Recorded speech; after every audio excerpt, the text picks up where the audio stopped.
Hey everybody. So today we are going to be talking about one of the last things we'll be doing in this class, which is trigonometry. Back to that good old thing you learned back in geometry. And before we get to the real big new stuff, I'm going to teach you a new language. Well, not really a new language, but it's a different way of measuring angles. Now, up until this point, you guys have been dealing with what is known as degrees. Now, if you've ever typed something into your calculator back in geometry class and you got it wrong and your teacher was like, did you have it in degree mode? Well, there's two different normal ways of measuring angles. One of them is obviously degrees, is what you guys know best. But the other way to do it is radians, and chances are what you ended up having on your calculator was probably the calculator in radian mode, which is why your sine, cosine, or tangent problem got all messed up. Today I want to introduce you to radians and how to go between radians and degrees, because degrees, if you think about it, is a language that you know what it means. Like, for instance, if I said, what is 90 degrees, you could probably imagine what that angle looks like, right? It's just like a proper right angle, right? If I said something like 180 degrees, you would know exactly what that angle would look like, right? If I had, say for instance, 270 degrees, my favorite angle, if anyone ever asked, would look something like this. It would just be like a 180 plus an extra 90. Heck, if I even said 360, right?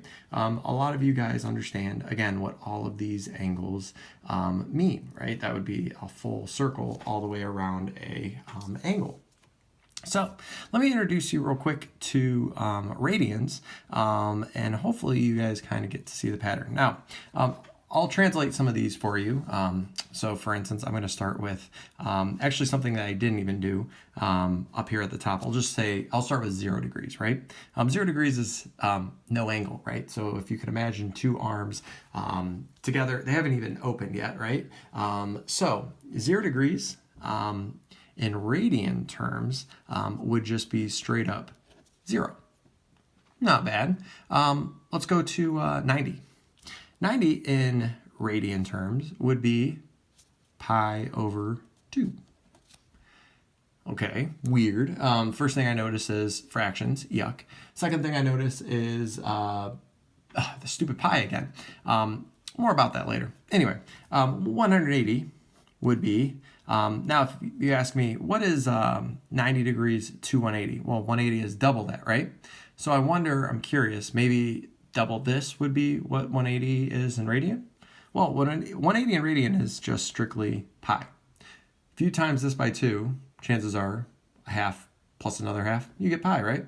So good news is they're proportional in terms of like how they increase, okay?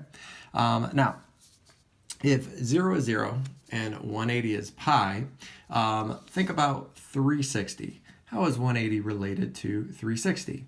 Well, if you multiply 180 times what, you get 360. Well, just like 90 times 2, you get 180. Well, 180 times 2, you get 360. And just like here, if we multiply this times 2 to get from there to there, what would pi times 2 be? And if you guessed 2 pi, you're absolutely correct. So 360 in radian is 2 pi. And then last but not least, 270 is halfway between 180 and 360. So if you think about it, what would be halfway between a whole pi, or you could even think of it as 1 pi, and 2 pi? And if you guess 1.5 pi, you are absolutely correct. But again, fractions here. So what would be the fraction version of 1.5? Let's see here. 3 over 2, right? So let's see here. 3 pi over 2 would be the radian version of 270. Now, if you take a look at this, what you'll notice is a few things when you're translating between the two. First of all, everything seems to do with 180.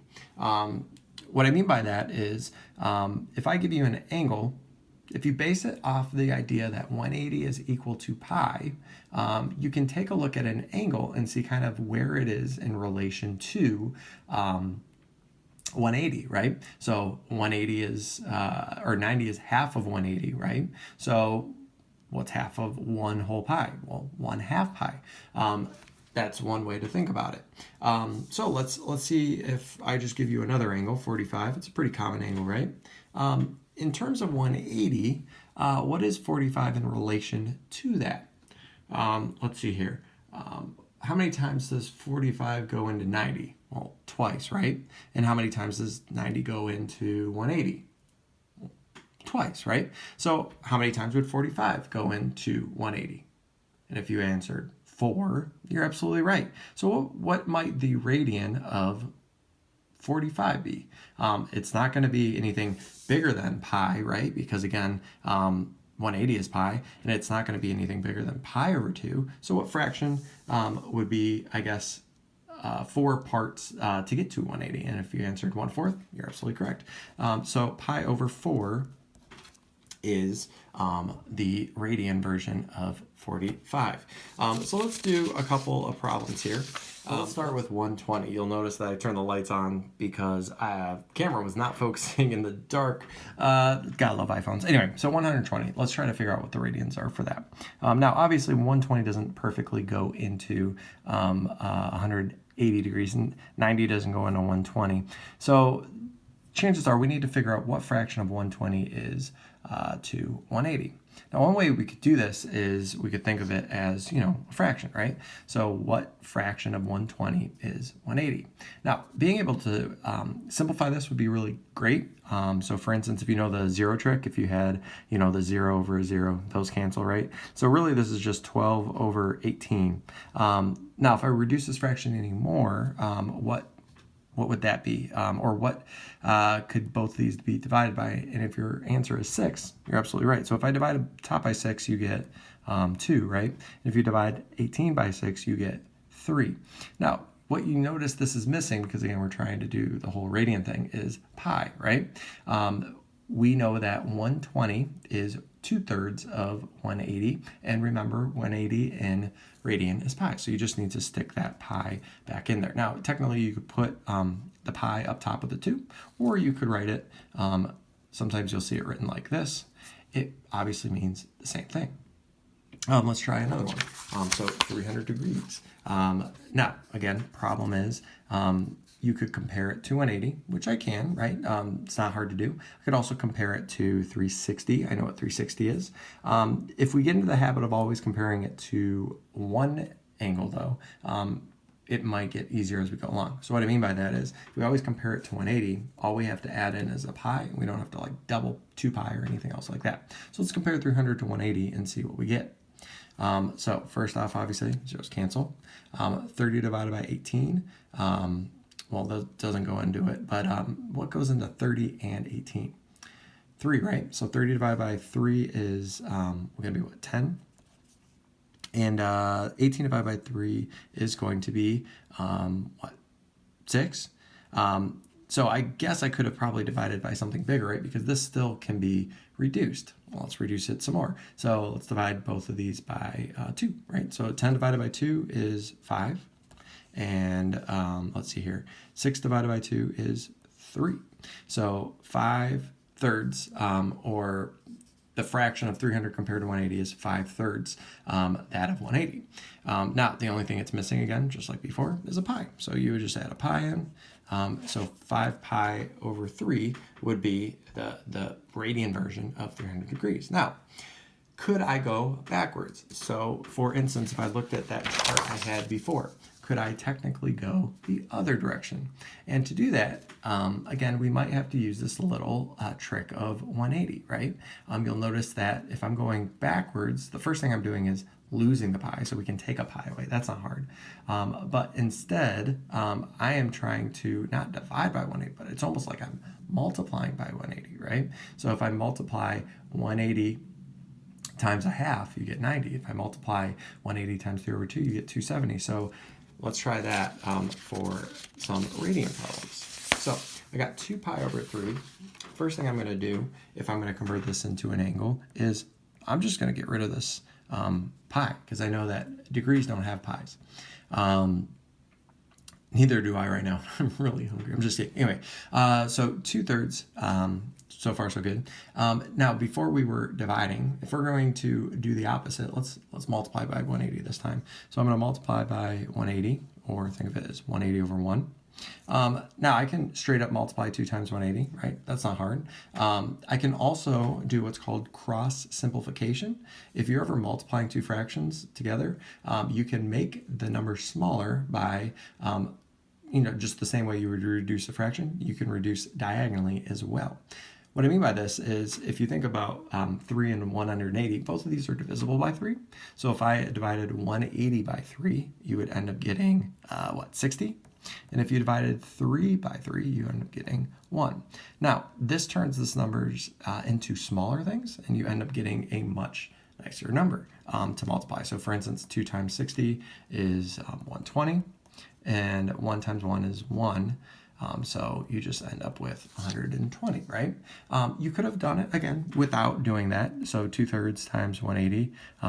The only problem you might run into is 2 times 180 is what, 360?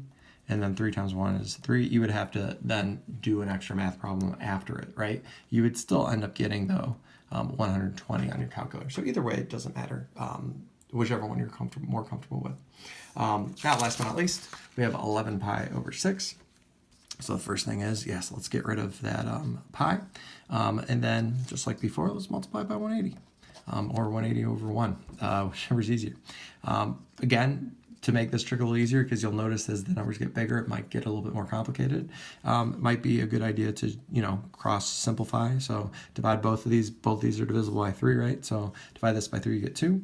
Divide this by 3, and you get 60. And you'll notice that, oh man, I can divide some more, right? Because 2 and 60, both 2 goes into both, right? So I'll divide again. This time we'll divide by 2. So divide it by 2, you get 1. Divide that by 2, and you get 30. So now really what you have is 1 times 1 on the bottom, which is 1, and then 11 times 30 on the top, which is 330. So 330 degrees would be the degree that matches 11 pi over 6. Okay? So all when it's said and done, the things that you need to remember, and the thing that you'll see online if you look this up, is if I'm trying to go from a, let's start with degree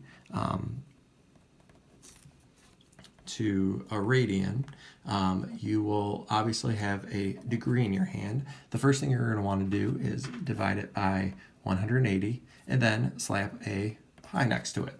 Normally what will happen is you have to reduce the fraction, but that would be how you can convert to a radian, right? So you start with a degree, multiply by pi, divide it by 180, and that gives you your radian. On the flip side, if you're trying to go from radian to degree, what you would do is you'd start with your radian, but this time we would take away a pi, or another way of doing that would be dividing by pi, because that would cancel out the pi. And then instead of dividing by 180, you'd be multiplying by 180. So as we called it in a previous chapter, the inverse of that. And then that would equal the degree. So I have a worksheet or assignment with a bunch of degrees and a bunch of radians that I would like you to convert from one to the other. Now, in a couple of the problems, just want to give you a heads up, you'll see some of them will be positive and some of them will be negative. If it's positive, what that means is technically that is an angle with a rotation in a, what is that? Counterclockwise rotation. So for instance, this would be a positive angle, a positive degree, a positive radian. Now, if you see something with a negative sign, that would just mean the opposite rotation. So that would be something like that rotation. So that would be your clockwise rotation.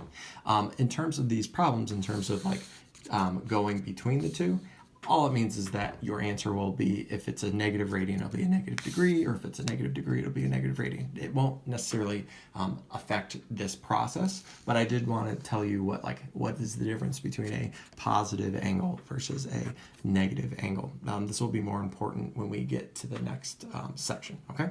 So hopefully that helps, and hopefully that'll help you get started, at least knowing the difference between degree and radian and how to go between the two. Radian will become very important when we end up learning how to graph or sketch graphs of trigonometric ratios like sine, cosine, and tangent. More on that later. So you guys have a wonderful day. I'll talk to you later. See you later.